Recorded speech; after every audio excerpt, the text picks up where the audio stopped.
Hello and welcome to Channel 2S. I'm your host, Second Soundwave, and welcome back to the final part of today's Gunpla news. We talked about Build Divers, we talked about P Bandai, and we talked about the new Gundam anime. So now it's time to close up shop with some regular retail releases. Gundam The Origin is a line that has been very Zeon heavy for a long time. Even though we've gotten a few Gundam variants more recently in the line, it's still pretty Zaku heavy. But now the Federation is striking back with 4 new GM variants. So the first one of these, the one that we have actual release information for, is the GM Guard Custom. The GM Guard Custom is a variant that I'd actually never heard of before I saw this kit. It looks like it reuses a lot of parts from the GM Sniper Custom, but apparently from what I've heard that's kind of a liberty they took with the Origin design, and the original mainline UC version was actually a little bit different looking from this. I still think it looks pretty okay. It's got a big shield, he's got the little classic GM spray gun, and then he's got a pair of beam daggers. The beam daggers would look pretty cool if they had better effect parts. I'm really not a fan of the ones they chose for this kit. The edges are so flat and blunt that it makes it look like he's using dull training swords and not actual weapons. He does have a flip down visor, and usually that is an absolute selling point for me.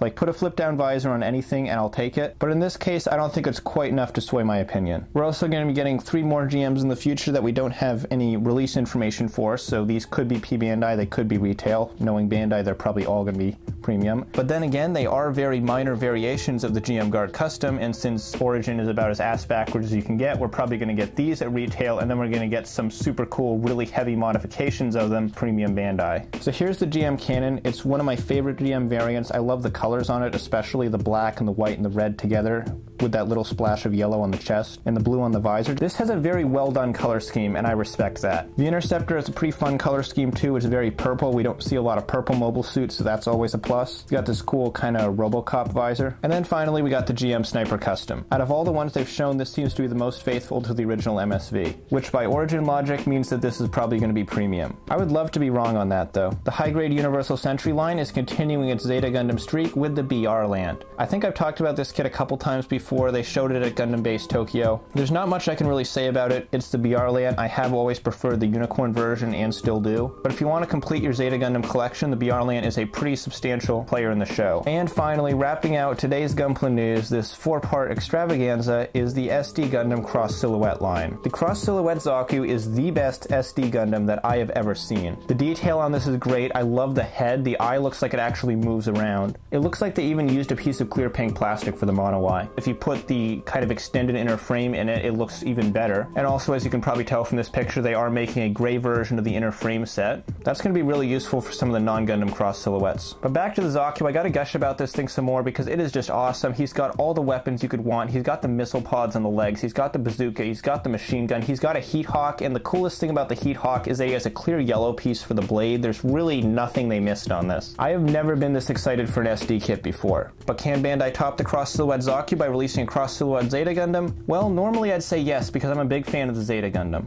But when it comes to this particular Zeta Gundam kit versus this particular Zaku, I think the Zaku still wins. Now the Zeta Gundam still looks pretty cool, but compared to the original unpainted prototypes, it looks like they might have lost a little bit of detail. It's still probably going to be a pretty nice kit, and I do like that they kept that Zeta Zaku head swap feature from the Revive, but I'm definitely not as excited for this as I am for the Zaku. And that is the end of Gunpla News. Thanks for watching, guys. Like I've said before, this is not a permanent format change for the series. Next time I'm back with Gunpla News, it should be something more similar to what you guys are familiar with, no more of this weird multi-episode crap. So if you want to see more Gunpla News and reviews, be sure to subscribe if you aren't already, leave a like on this video, and as always, I'm your host, Second Soundwave, and I'll see you next time.